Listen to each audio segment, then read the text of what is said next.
The area below us is filled with water. It's penetrating through these walls and through this rotten skylight below us. The entire roof is filled with water. So what we need to do is we actually remove these coping stones, these terracotta coping stones. We rip the roof, we clean out all the water from the top of the bulkhead up over the walls and put new metal around the perimeter walls. If we don't have the budget to replace the skylight, we try to put liquid or some sort of coating over it to stop the water penetrating through the skylight under the roof. And then we'll be able to stop the leaks. The last of the leaks are penetrating through the brick, into the walls, down into the hallway below.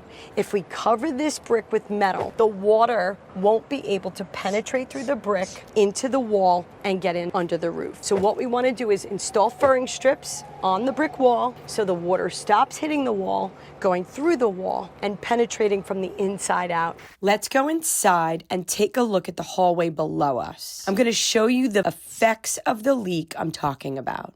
When we walk up the stairs, you can see all the water that's infiltrating through the brick walls, into the wall, and down into the apartments below. The water inside the wall pushes the paint out, and then it starts to disintegrate the sheetrock. And this is all soaking wet. See it? The water hits the wall, saturates the brick, and actually disintegrates the block, the brick, from the inside out. A lot of people think when they see a ceiling wet that it's a roof leak. So a lot of times we differentiate between a wall leak and a roof leak. When we hear that it's driving rain, it hits the wall and goes through the wall. It makes it a wall leak, not a roof leak. And what we're here today is to show you how to stop water from hitting the wall, going through the wall and penetrating under the roof. Let's go back on the roof and I'll show you another area that has really bad leaks. You see how bad this is? This is so bad. Can you see it? Yeah. Can you see how bad it is? Somebody installed tar on this over and over again, thinking it was the outside brick that was leaking. When you put tar on it and it melts, it stops the breathing capabilities of cement or brick, and it actually ruins it. The brick is starting to disintegrate from the inside out. So we're here today and there's a really bad leak below me. The leak is coming from this wall.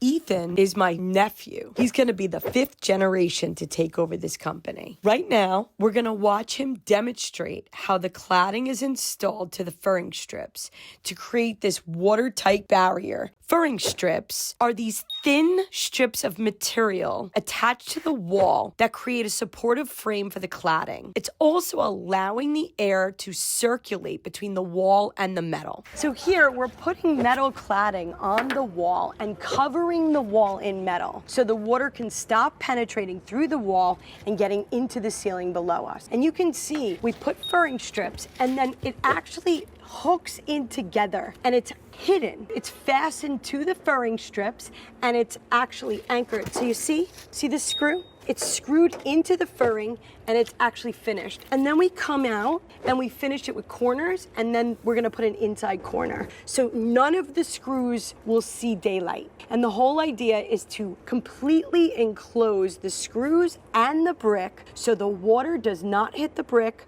penetrate through the wall and get into the apartment below. And this, we started with a J channel, and this is really what it looks like at the end. The J channel, it sits right here and water does not hit the wall anymore. So the good thing about the metal is that it allows the wall to breathe, while tar might trap the moisture in. It could still come in at the top, but what the metal does is allow it to drain out. And so that J channel acts almost like a weep hole.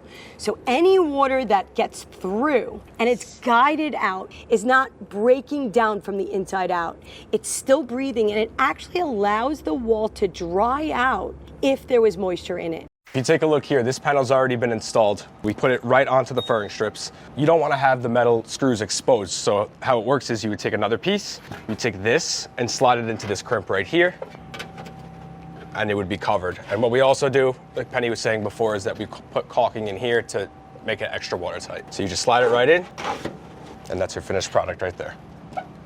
I'm going to show you one more area that's causing the leaks below. This bulkhead has been coated in a stucco coating, and so now I'm going to show you the difference between the brick wall and the stucco wall. This wall has been coated numerous times, but the coating is starting to delaminate so quick because the concrete is so old that it actually dries out. Even if you put it a really good coating, it still needs to be maintained. What somebody else did here is they found the effects. So the cause of the leak would be penetrating the wall or the roof above. The effects would be coming out and cracking the roof. Somebody came here and used a good repair, not tar. They used something, a liquid deck coating, and they put it on. But what they didn't fix was the cause. All they did was lock in the water, and the roof keeps taking in water because it's not a roof leak, it's a wall leak. So what we want to do is cover the walls with metal, stop the water from penetrating through the wall, under the roof, and behind the flashing. Now that we've addressed the main walls that are causing our leaks, let's review each step and the difference it's going to make in stopping the water from infiltrating through the walls into the building. So what we had a problem and a leak below us. We decided to remove the coping stones from the wall, lay in a J-channel, repair some roofing here, and then cover the walls in metal. By covering the walls in metal, we're stopping the water from penetrating the wall, getting under the roof and into the building below. The really good thing about metal, on top of the fact that it's stopping the water from penetrating through the wall, is that it's allowed to still breathe. And so anything that was wet inside can still dry out. So again, you would think below us that you had a roof leak, but in reality, the walls were leaking into the roof below us. The water hit the walls, penetrates through, and goes inside. We cover it with metal, with the furring strips and the J-channel, and we make sure that the water no longer hits the wall, and then it's done.